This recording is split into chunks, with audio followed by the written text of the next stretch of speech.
नमस्कार दोस्तों, नमस्कार दोस्तों। कांग्रेस पार्टी ने अपना मैनिफेस्टो घोषणा पत्र लॉन्च किया। जब इस मैनिफेस्टो को मैं पढ़ता हूं दोस्तों, तो मुझे इसमें चोरी छुपे तुष्टीकरण की बू आती हुई दिखती है। जैसे कांग्रेस पार्टी लिखती है मैनिफेस्टो में, बहुसंख्यकवाद के लिए देश में कोई जगह नहीं है। इसका क्या मतलब है दोस्तों? क्या आज हिंदू एकजुट है और अयोध्या में प्रभु श्री राम का मंदिर बन गया है, ये बहुसंख्यकवाद है? या आज गली गली में जय श्री राम का नारा चल रहा है, क्या ये कांग्रेस पार्टी के लिए बहुसंख्यकवाद है? क्या इसका मतलब? क्यों इसको मैनिफेस्टो में लिखने की जरूरत है? कांग्रेस मैनिफेस्टो में लिखती है, धार्मिक अल्पसंख्यकों को किसी भी अन्य नागरिक जैसे मानव अधिकार प्राप्त है। ये ऑब्वियस है। इसको मैनिफेस्टो में लिखने का क्या मतलब? कौन से मानव अधिकार की बात हो रही है? कौन सा मानव अधिकार हनन हुआ है? क्या जीने का, बोलने का, फ्रीडम ऑफ एक्सप्रेशन, ये कौन सा अधिकार हनन हुआ है? आज इस सरकार में 4% गवर्नमेंट एम्प्लॉइज जो पहले हुआ करते थे माइनॉरिटी कम्युनिटी से, आज बढ़कर 10% हो चुके हैं दोस्तों। आज अगर स्कॉलरशिप की बात करी जाए तो स्कॉलरशिप के अंदर जो मुस्लिम महिलाएं हैं दोस्तों, मुस्लिम महिलाओं का स्कॉलरशिप के दर के अंदर एनरोलमेंट दर की बात करूं तो 65%, 65% से बढ़कर 75% हो चुका है। तो क्या, कौन सा अधिकार हनन हुआ है? क्यों लिखा है इसको मैनिफेस्टो में? कांग्रेस लिखती है मैनिफेस्टो में, अल्पसंख्यकों को पोशाक का पहनावे का अधिकार सुनिश्चित करेगी।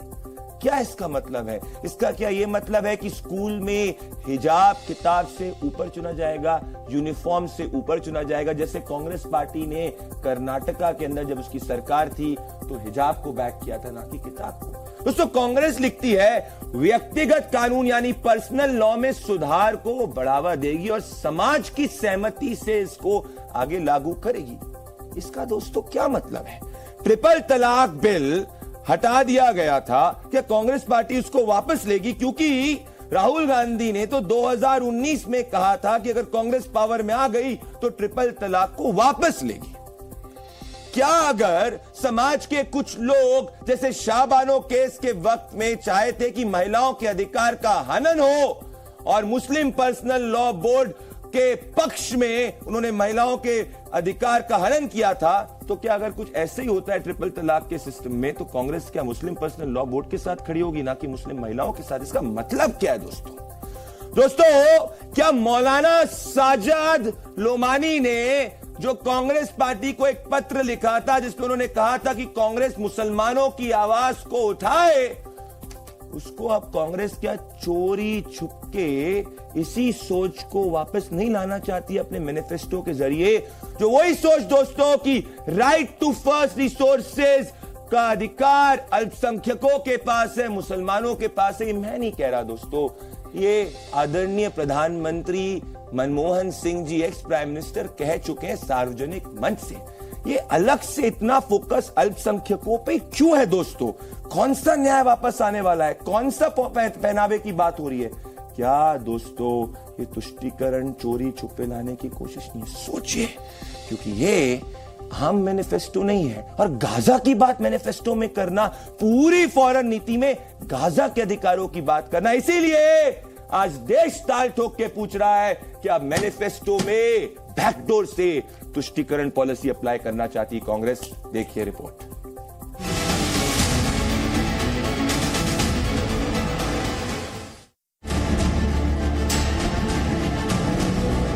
ये मैनिफेस्टो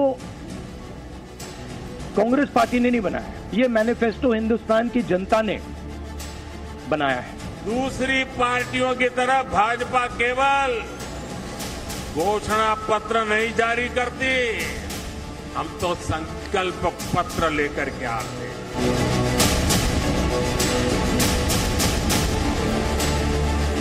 हमारा ये घोषणा पत्र देश के राजनीतिक इतिहास में न्याय के दस्तावेज के रूप में याद किया जाएगा। मोदी ने सिर्फ मुस्लिम बहनों को नहीं, सभी मुस्लिम परिवारों की जिंदगी को बचाया है। मैनिफेस्टो 5 स्तंभ पे खड़ा है और वो 5 स्तंभ नारी न्याय है, किसान न्याय है, युवा न्याय है, श्रमिक न्याय है और हिस्सेदारी न्याय। शरिया को सर्वोच्च न्यायालय से ऊपर कर दे। शाहबानो केस 1985, स्वर्गीय राजीव गांधी प्रधानमंत्री थे और 400 की प्रचंड मेजॉरिटी थी, तो वो ये करके दिखाएंगे। वो समानता की बात नहीं करते। हमारे मैनिफेस्टो में सब वो बातें कही हैं जो जनता चाहती है। किसान, नौजवान, महिला, मध्यम वर्ग, सबके लिए हम लोगों ने अपनी रोड मैप तैयार किया है। तो ये भ्रम का, झूठों का पुलिंदा और दूसरी तरफ भरोसे की गारंटी। 2-3%, 5% और बाकी हिंदुस्तान के बीच में चुनाव है। देश जान चुका है कि कांग्रेस अन्याय की प्रतीक है, अत्याचार की प्रतीक है और भ्रष्टाचार की।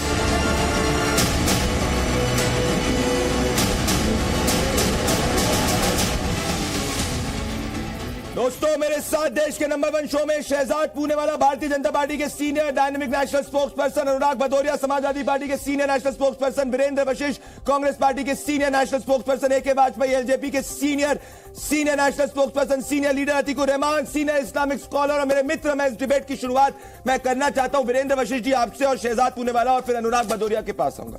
मेरे को बताइए वीरेंद्र वशिष्ठ जी, पूरा मैंने मैनिफेस्टो पढ़ा है, इसमें अलग से आपने ये लिखा है कि मैं जानना चाहता हूं, जरा मुझे इसके बारे में अवगत कराइएगा कि अल्पसंख्यकों की बात, गाजा फॉरेन पॉलिसी में, पूरे फॉरेन पॉलिसी में सिर्फ और सिर्फ गाजा शब्द का प्रयोग क्यों किया गया? क्या आप तुष्टीकरण करने की बात नहीं कर रहे? और आप लिखते हैं कि माइनॉरिटीज, अल्पसंख्यकों को उनका अधिकार दिलाया जाएगा। कौन से अधिकार का हनन हुआ है? वशिष्ठ जी, आवाज आ रही है आपको मेरी? आप सुन पा रहे हैं मुझे? जी जी बिल्कुल सुन पा रहा हूं। आप मुझे सुन पा रहे हैं?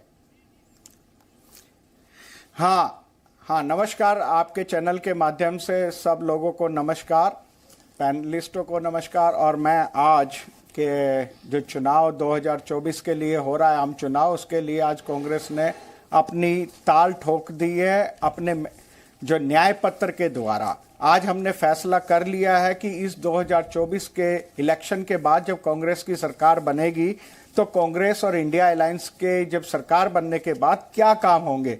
तो पहला काम होगा हिस्सेदारी का, जो न्याय हम देना चाहते हैं सामाजिक ठीक वो और सब लोगों के लिए। वो मैंने माफी चाह रहा हूं वशिष्ठ जी, मैंने सुन लिया पूरी प्रेस कॉन्फ्रेंस मैंने लाइव सुनी। मैं वापस अपना सवाल दोहराता हूं वीरेंद्र वशिष्ठ जी, एक सेकंड। तो मैं भी मैं